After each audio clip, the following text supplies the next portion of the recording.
Let's look at a situation that happens to the best of us. It's 11 a.m. You promised yourself you would wake up at 7, meditate, and start working deep work by 9. But you didn't. You hit snooze. Then you scrolled on TikTok for an hour in bed. Then you ate a sugary breakfast. Now you look at the clock. It's almost noon, and a sinking feeling hits your stomach. You think, well, I already ruined the morning. The momentum is gone. This day is a write off. So what do? You decide to start fresh tomorrow.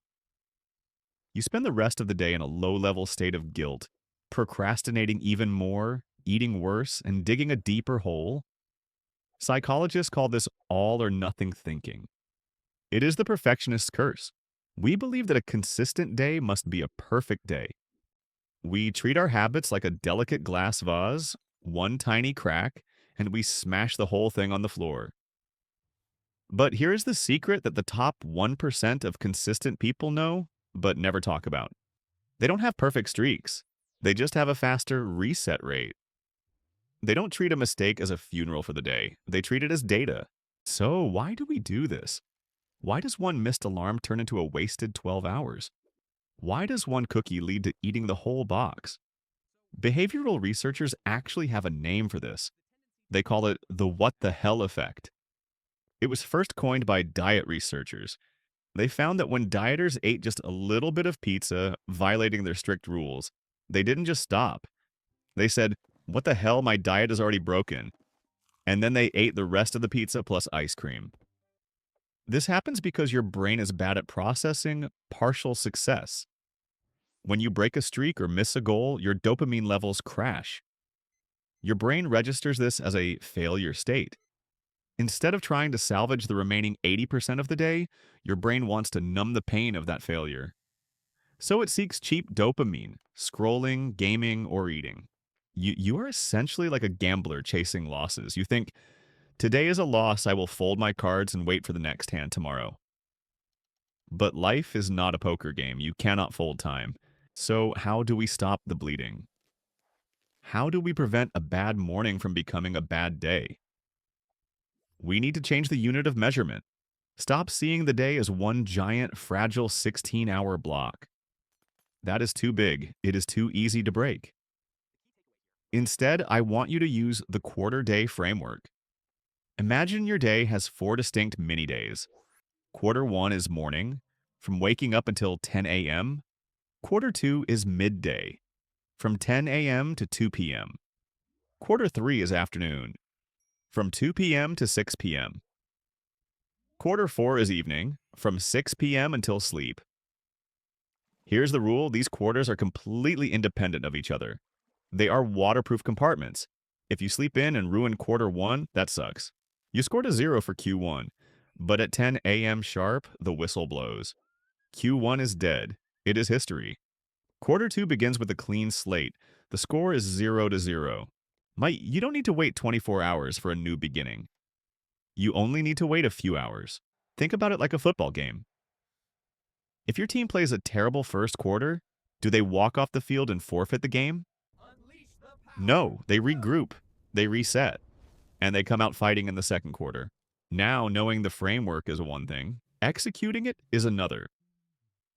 When the clock hits the start of a new quarter, say 2 p.m., you cannot just sit in the same chair in the same messy room and expect to feel different. You need a hard reset. You need to signal to your biology that the loss mode is over. I use a 3-step protocol called the system reboot. Step 1, the physical reset. You must change your sensory input. If you were rotting in bed, you need to shock your system. Go to the bathroom. Splash ice-cold water on your face. Brush your teeth. Change your clothes. You are literally washing away the morning's lethargy. You are putting on a new costume for a new role. Step 2, the digital reset.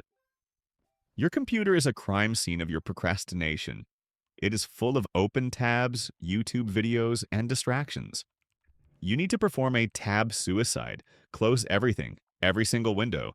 Clear your desktop. You want to stare at a blank screen. A blank screen is a blank mind. It is space for new focus.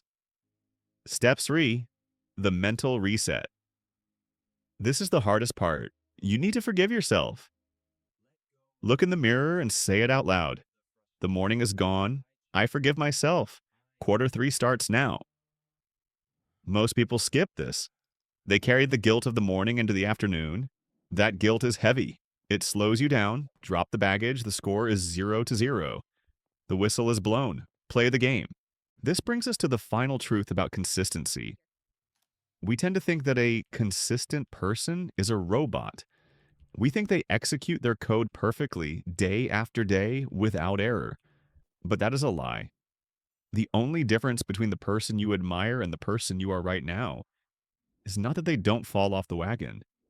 It is that they have a shorter refractory period.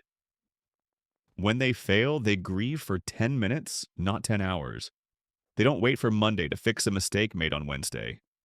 Think of an airplane flying from New York to London. Did you know that the plane is technically off course for about 90% of the flight? Wind pushes it left. Turbulence pushes it right. But the pilot doesn't turn off the engines and say, well, we are off course. I guess we will just crash into the ocean and try again tomorrow. No. The autopilot constantly makes micro corrections. Left, right, left, right. The destination remains the same, even if the path is messy. Your life is that flight. You will get distracted. You will eat the cookie. You will doom scroll. That is the turbulence. It is inevitable. But the reset, that is your autopilot. So stop trying to fly in a straight line. It's impossible. Just focus on correcting the course. The next quarter starts in 30 minutes. Wash your face, close the tabs, forgive yourself, and get back on course. I'm Green. I'll see you in the flow.